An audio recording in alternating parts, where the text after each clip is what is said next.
اللهم صل وسلم وبارك على سيدنا محمد وعلى اله واصحابه وسلم. ازيكم حبايبي؟ عاملين ايه؟ يا رب تكونوا بخير. النهارده بقى هنعمل فطارنا. انا هنا بقى جبت سمك شخوره كده، غسلته ونقعته، ومعايا بقى خضره وطماطم وبتنجان وفلفل، وهنعمل حبه رز. انا بقى هنا حطيت صينيه كده سخنتها، وهنسمي الله بقى بسم الله الرحمن الرحيم، ونعمل بقى ايه؟ نشوي السمك بتاعنا. انا همسك بقى السمك ده كده ايه، اعمله بالرده كده كله كويس من كل ناحيه كده.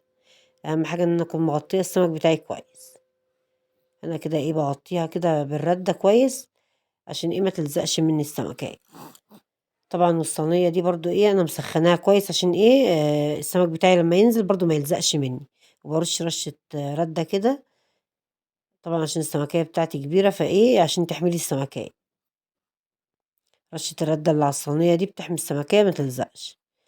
انا بقى ايه هنا عملت دي كمان كده وحطيتها. واهم حاجة ان انا مسيبش اي حاجة ايه باينة من السمكية كده، كله يبقى متغطي بالردة كده. حتى لو حتة زي ما انتوا شايفين كده اتشالت، اروح رشة ايه حبة رد عليها كده. وصلوا بقى على الرسول عليه افضل الصلاة والسلام.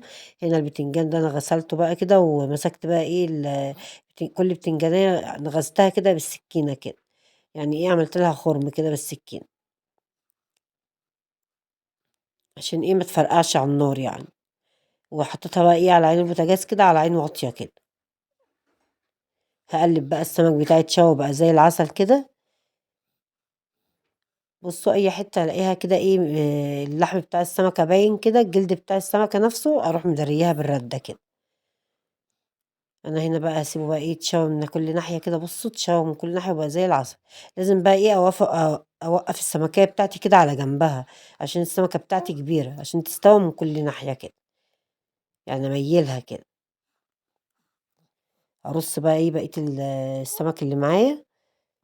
يعني انا حطيتهم كده على جنب كده، وقفتهم. ده طبيعي، حتى لو انا مفيش عندي تاني لازم اوقف السمك كده ايه على جنبه كده. انا بقى هنا حطيت حبة زيت، وهنزل بقى بالرز بتاعي ايه عشان اعمله.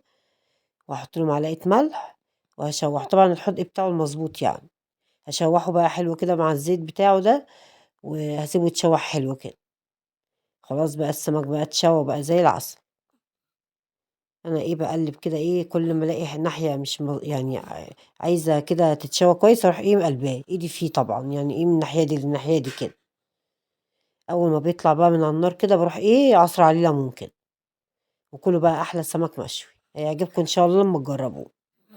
خلاص بقى الرز بتاعي اتشوح حلو كده، هنزل بقى بيه على الميه كده. طبعا احط بقى ايه العقد بتاعه المظبوط يعني. خلاص بقى كده، خلاص الرز هنسيبه بقى ايه يغلي يتشرب وموطي عليه. انا هنا بقى عملت عصير فراولة وعملت بلح. طبعا دول اول حاجة ايه بيتعملوا يعني. وهعمل بقى ايه سلطة خضراء. وهنا ده توم وفلفل مدقوق، هنزل عليه بعود كزبرة كده، خرطه ايه ناعم كده، عشان نعمل بقى ايه سلطة البتنجان الغنوج دي. انا خرطت هنا كده عود كزبرة. همسك بقى البتنجان، بصوا ابيض وزي الفل اهو. طبعا ده احلى شوي بتنجان، اللي هو على عين البوتاجاز نفسه، على الغاز نفسه كده. طبعا بيتشوى في الفرن برضو، بس ما بيديش نفس الطعم ولا نفس الريحة ولا اي حاجة. بيبقى فيه اختلاف يعني. انا هنا بقى ايه شويت البتنجانتين دول، واقشره بقى كده ايه على طول كده ايه وهو سخن كده. طبعا لو انت ايديكي مش هتستحمل السخونية، ممكن تبردوه تحت الحنفية يعني بقشره كده، او تسيبيه يبرد على راحته. بس اهم حاجة ان هو يكون ايه يعني زي ما هو بقشره كده.